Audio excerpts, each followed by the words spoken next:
All right, boys and girls, we're going to continue on with our story of the Lion, the Witch, and the Wardrobe. The Queen of Narnia and Empress of the Lone Islands desires a safe conduct to come and speak with you. Queen of Narnia, indeed, said the beaver, of all. Peace, beaver, said Aslan. All names will be restored to their proper owners. In the meantime, we will not dispute about them. Tell your mistress, Son of Earth, that I grant her safe conduct, as long as she leaves her wand behind. This was agreed to, and the two leopards went back with the dwarf to see the conditions. But supposing she turns the two leopards into stone, said Lucy to Peter. I think the same idea had occurred to the leopards themselves, but they did what they were told. It will be all right, whispered Peter.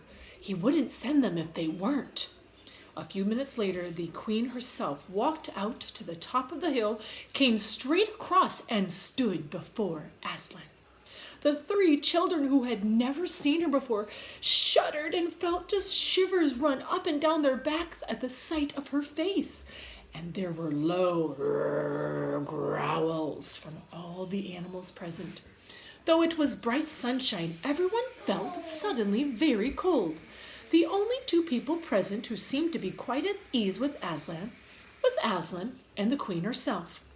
It was the oddest thing to see the two faces, the golden face of beautiful Aslan and the dead white face of the queen. They were so close together. Not that the queen looked Aslan exactly in the eyes. Mrs. Beaver noticed this.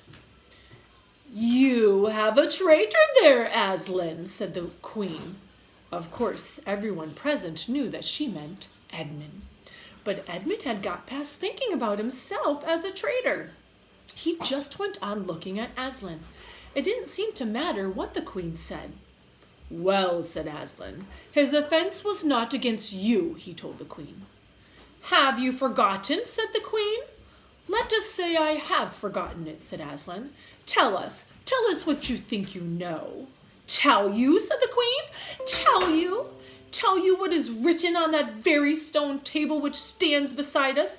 Tell you what is written in the letters deep on the long firestones of the secret hill. Tell you what is engraved on the scepter.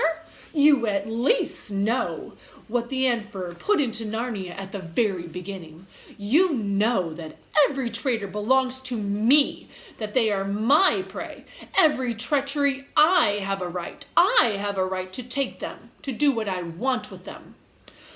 Oh, said Mr. Beaver, so that's how you thought you were a queen, because you were the emperor's hangman, I see, said Mr. Beaver. Peace, Beaver, said Aslan again. Rawr. And so, said the queen, that human creature, he is mine. He is mine. His life comes to me. I can do what I want with him. His blood is my property. Come, let me have him. Well, said the bull, come and take him. And he bellowed a big bellow. Fool, said the queen with a savage smile, almost a snarl.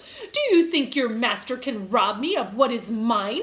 He knows better than I. He knows that unless I have blood, that all of Narnia will be taken and perish in the fire of water. It is true, said Aslan. I do not deny it. Oh, Aslan, said Susan. Can't we? Won't you? You won't, will you? Can't you do something? Isn't there something to help our Edmund? Work against the emperor's magic, said Aslan. And he frowned a frown. Nobody had ever made a suggestion like that.